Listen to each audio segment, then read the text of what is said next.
안녕하십니까. 육아상식사전. 오늘은 독감에 대한 여러 뉴스 중에서 최근에 남반구에서 독감이 유행하지 않아서 이제 금년 겨울에 우리나라 북반구에서 유행하지 않을 거라는 이런 가능성에 대한 뉴스들이 최근에 나온 바가 있어서 근거가 있는 내용인지 한번 더 팩트 체크해 보도록 하겠습니다.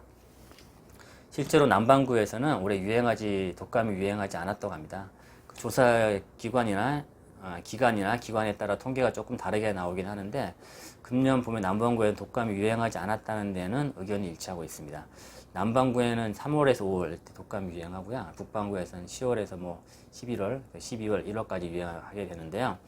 영국 이코노미스트지에 따르면은 먼저 독감 시즌이 시작되었던 남반구에서는 예년에 비해서 독감 감염자 그리고 이로 인한 사망자가 이제 급락했다고 합니다.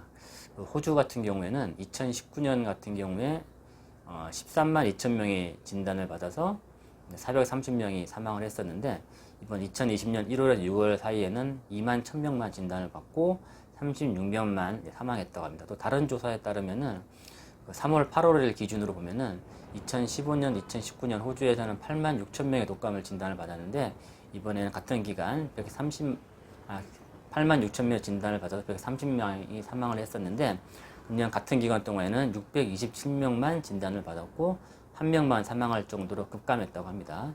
다른 남반구 지역의 이제 남아프리카 공화국 같은 경우에도 2019년에는 2만 2천 명이 진단을 받았는데, 금년에는 85명만 진단을 받았다고 하고요.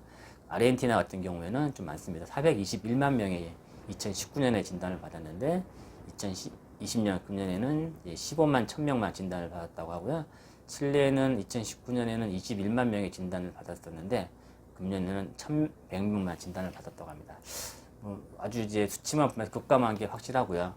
하지만 독감 환자가 전혀 없었던 건 아니고 유행하지 않았다고 하는 게 정확할 것 같습니다. 이렇게 남반구에서 3월에서 5월 때 급감했던 여러 가지 이유들을 전문가들이 이렇게 의견을 제시하고 있는데, 첫 번째 이유는 코로나가 남반구에서 이제 독감 유행한 3월, 5월에 역시 대유행하고 있었기 때문에, 지금도 유행이지만 이제 코로나 유행하면서 코로나 대처법이 생활화되면서 독감도 같이 유행하지 않게 되는 이렇게 됐을 가능성이 있다고 설명을 합니다. 우리나라 마찬가지로 이들 나라들에서도 코로나 대처법이 사회적 거리두기, 마스크하기, 손 씻기, 나라 간 이동 제한이 생활화되다 보니까 독감과나 코비드19 같은 감염성 질환이 크게 유행할 수 없었던 것 같습니다. 두 번째 이유로 제시하는 것은 동시 감염이 이제 흔하지 않다는 것입니다. 호흡기 바이러스 같은 경우에는 한 바이러스가 사회적으로 대유행하게 되면은 다른 바이러스 유행은 잠잠한 경향이 있습니다. 이거 명확한 기전은 밝혀진 건 아니지만, 하나의 호흡기 바이러스에 감염이 되면 다른 호흡기 바이러스에는 덜 걸리는 경향이 있다고 하는데요. 예를 들자면 독감에 걸려있는 동안 다른 호흡기 바이러스에는 동시 감염되는 경우가 드물다고 하고요. A형 독감이 걸려있는 동안에는 리노바이러스는 콧물 일으키는 감기 바이러스죠. 리노바이러스에는 감염될 가능성이 줄어든다는 이런 연구 결과도 있습니다. 하지만 동시 감염이 전혀 없는 것은 아니고요. 실제 현재 유행하고 있는 코비드19와 독감이 동시 감염되는 경우도 보고되고 있고요. 특히 RSV 이 바이러스와 동시 감염은 더 자주 보고되고 있습니다. 문제는 이렇게 흔하진 않지만 동시 감염이 됐을 경우 증상이 더 심해진다는 것이고요.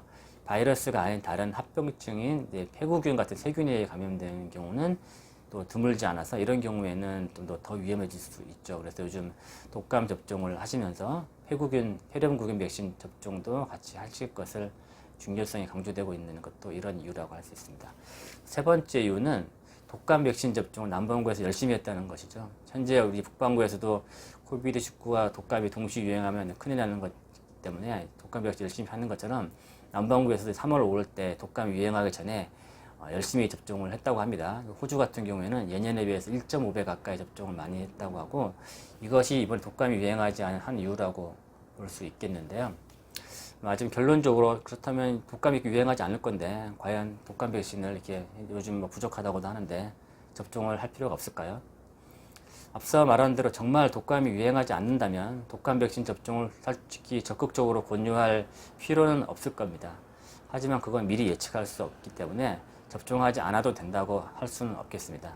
남반구에도 독감이 심하게 유행하지 않았고, 또 나라 간 이동 제한도 있기 때문에 남반구의 독감이, 봄에 유행한 독감이 북반구 가을에 전해질 가능성이 줄어든 건 다행이긴 합니다. 사실 현재 락다운 상태에 대부분 나라에 있기 때문에 유행하지 않을 가능성이 있지만 혹시 코비드-19 증상이 좀 이제 유행이 잠잠해진다고 해서 락다운을 해제했을 경우에는 오히려 코비드-19는 좀 줄어들지 모르겠지만 독감이 유행할 가능성이 충분하다고 많은 전문가들은 경고하고 있습니다. 사회적 거리 두기만 완화해도 손 씻기나 마스크 착용만으로는 유행을 막을 수 있다고 장담할 수 없기 때문이기도 하죠. 또한 남반구에서 유행하지 않았을 뿐 독감 환자가 전혀 없던 것도 아니었습니다. 결론적으로 이번 가을 겨울에는 과거만큼 독감이 유행하지 않을 가능성은 충분하지만 미리 속단할 수 없기 때문에 독감 백신 접종 늦기 전에 꼭 하시기를 추천드립니다.